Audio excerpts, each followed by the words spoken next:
Okay, so let's take a look at this try yourself one, which is a pure physics from 2013. So we have this solid transparent block in the air. So you can see that we have a ray of light entering the block at A. So at B, most of the light is reflected back into the block. Some of the light emerges into the air at B along the surface of the block. So the refractive index of the block is roughly 1.3.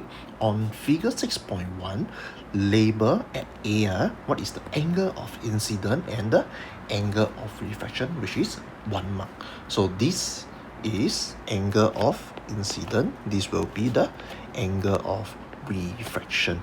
So at B, label what is the critical angle, another 1 mark. So this is your critical angle.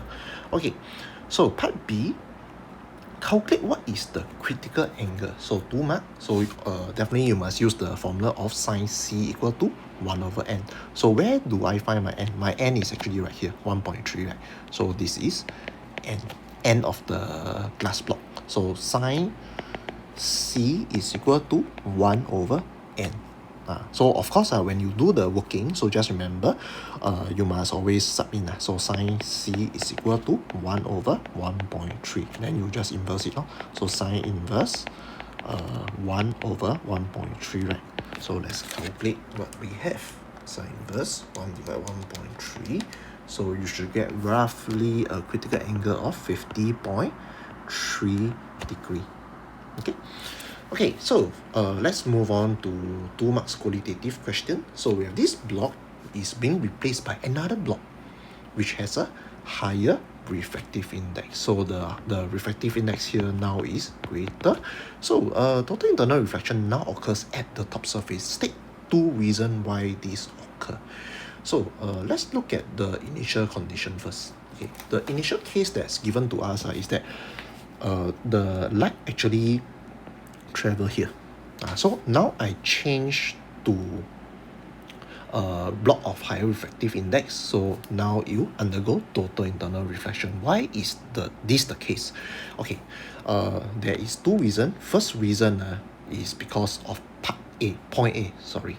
Okay, point A right here. So imagine that now I have a glass block that has a greater refractive index, right? So this tells me that okay, let me erase first.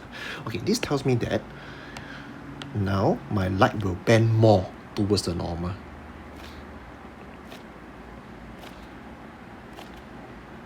Okay, when you bend more towards the normal, right? So at this top surface of the glass block right here.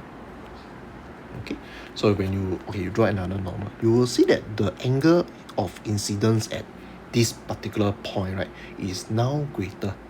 So definitely there is a greater possibility that this angle right here is greater than your critical angle. So that's why you will undergo total internal reflection.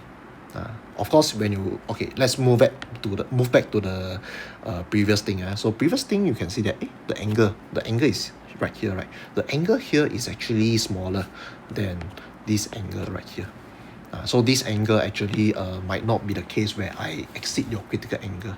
So this case right here, highly likely I will exceed the critical angle. Hence, you are able to undergo your total internal reflection.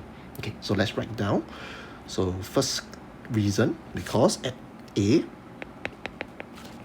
since the refractive index now is greater, the light bends more towards the normal. So the angle of incidence at the top surface of glass block is now greater than the critical angle. Hence, total internal reflection occurs.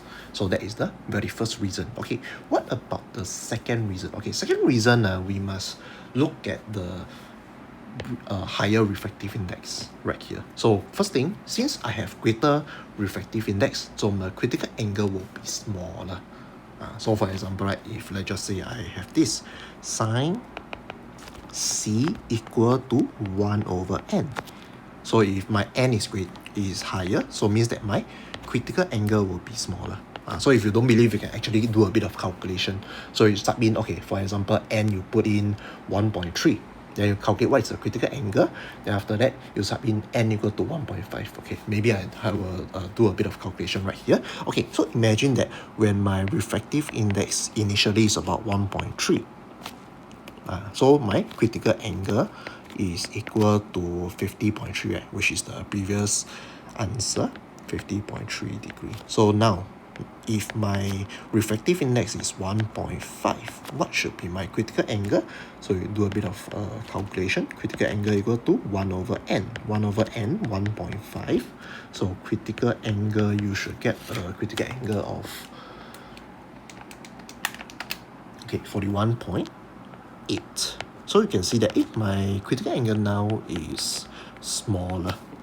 So if my critical angle is smaller, there is a higher chance there's a higher chance that my angle of incidence is greater than the critical angle.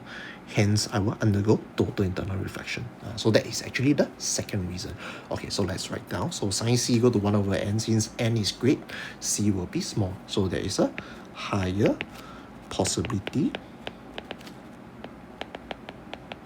that angle of incidence is greater than your critical angle. So total internal reflection will occur. So that is how we approach this 2013 O-level question.